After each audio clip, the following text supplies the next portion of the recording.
Ladies and gentlemen, we look at the early episodes of Star Trek, especially that inaugural season. Boys, the first episode that was broadcast, Man Trap, was creepy enough, but the second one, because of the major guest star, was a lookalike for his father, who was a serial killer lead in a Alfred Hitchcock movie, Strangers on a Train, some 20 years before, freaked a lot of people out. Now, this is called Charlie X. Now, Charlie X is the second episode of the first season of Star Trek, written by Dorothy Fontana, from a story by Gene Roddenberry. It was directed by Lawrence Dobkin. It first aired on September 15, 1966. In the episode, the Enterprise picks up an unstable 17-year-old boy who seems to be still going through puberty, who spent 14 years alone on a deserted planet and lacks the training and restraint to handle these superhuman mental powers wisely. Now, again, Fred Steiner did the music with cinematography by Jerry Finneman. It was the 8th episode produced, but again, the second shown. And it really, really stands up. The USS Enterprise in this episode meets the merchant vessel Antares to take charge of Charlie Evans, the sole survivor of a transport ship that crashed on the planet Thasus. For 14 years, 17-year-old Charlie grew up there alone, stranded in the wreckage, learning how to talk from the ship's computer systems, which remain intact. Charlie is to be transported to his nearest relatives on the colony Alpha V crew members aboard Antares.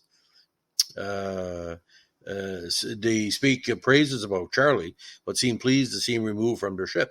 He tells Dr. McCoy, the crew of Antares, they don't like him very much, and that all he wants for people to like him. Despite his eagerness to please, Charlie becomes obnoxious since his lack of upbringing has left him with no knowledge of social norms or sexual norms or control of his emotions. He latches on to Kirk as a father figure and develops an infatuation with yeoman Janice Rand.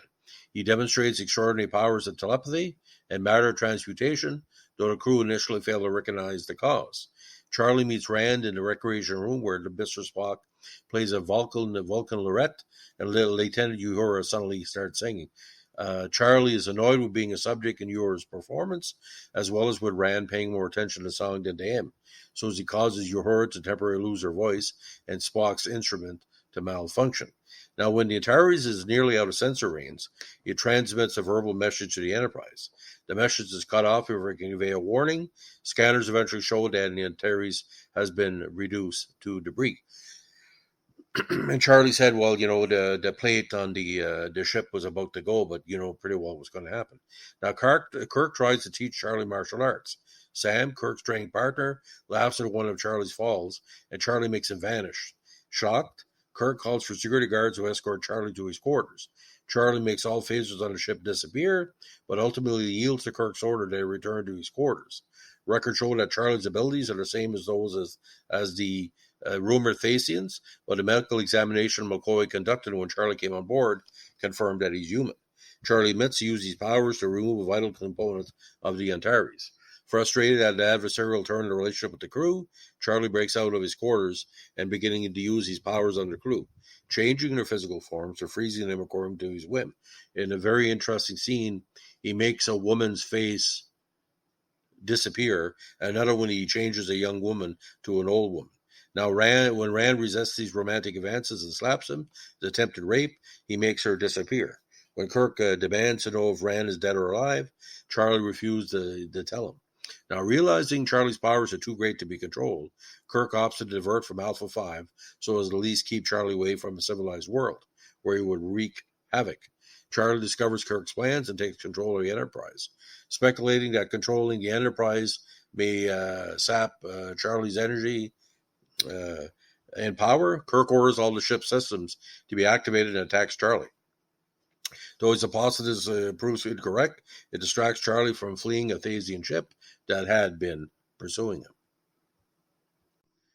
So when the scenes of Charlie taking over the ship, he tortures Spock by making him recite very bad poetry. And of course, he calls him Mr. Ears, was a very Chull-like comment to make at the number 1 of the Enterprise. When the ship proposal restores the Enterprise, it is crew to their proper forms, although they admit they cannot restore the Antares. The Thasian commander says that his race gave Charlie's powers so that he can survive on their world. but these powers, which you can't remove from him, make him too dangerous to live among humans. Charlie begs Kirk to not let the aliens have him, since the Thasians lack any physical form or capacity for love. However, the Thasians reject Kirk's argument that Charlie belongs to his own kind, and with a final echoing wail of, "I want to stay, stay, stay," Charlie's transported away and Yeoman Rand begins crying. Now, the premise for the episode formed part of Gene Roddenberry's original March 64 pitch for Star Trek, undernamed The Day Charlie Became God. When the series entered production, Roddenberry assigned it to Dorothy C. Fontana to dramatize. For a while during production, the episode was known as Charlie's Law, a name which survived the James Bliss adaptation of the episode for Bantam Books. In a scene in the script which did not air, Charlie's Law is stated as, "You better be nice to Charlie, or else," very comparable to the It's a Good Life character in Twilight Zone.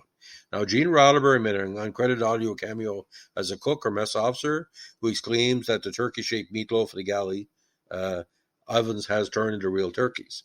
This was only his appearance in the original series. Now, Zach Hanlon of the AV Club gave the episode a B rating. Hanlon marked the episode down for his poor treatment of Yeoman Rand and use of the godchild cliche, but praised more disturbing elements of the episode, such as Charlie's pranks, his eventual fate. Now, the pranks he did, he had pictures of Yeoman Rand, which are actually publicity photos of Grace Lee Whitney as part of that card trick. Now, in 2016, Sci-Fi ranked guest star Robert Walker Jr.'s performance of Charlie as the sixth best guest star in the original series, and you heard her singing as the character's seventh best moment in Star Trek. Now, Uhura almost does a singing rap because he sings first about Spock, then about Charlie, and saying, "Oh, our Charlie," or, looking for love's first embrace. And not say he felt that she was making fun of him, but doing stuff without his permission. But what Robert Walker Jr. does in this, he plays against type. He's 17, but he's playing it kind of as a petulant man god child of 13 or 14, but left to go, he would have killed everybody in Enterprise.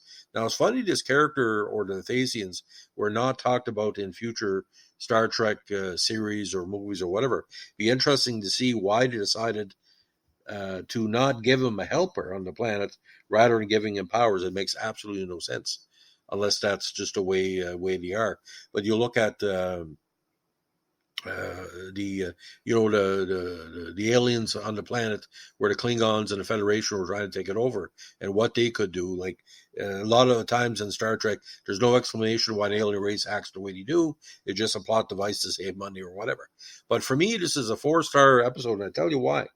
After Man Trap, and a lot of jurisdictions, Man Trap drew bigger ratings than this one, Charlie X, drew higher ratings than Man Trap because technically it's a better script because it gives everybody something to do, and we see Spock here as sort of getting away from his emotional side, because the character by this episode 8 in production, he was smiling less.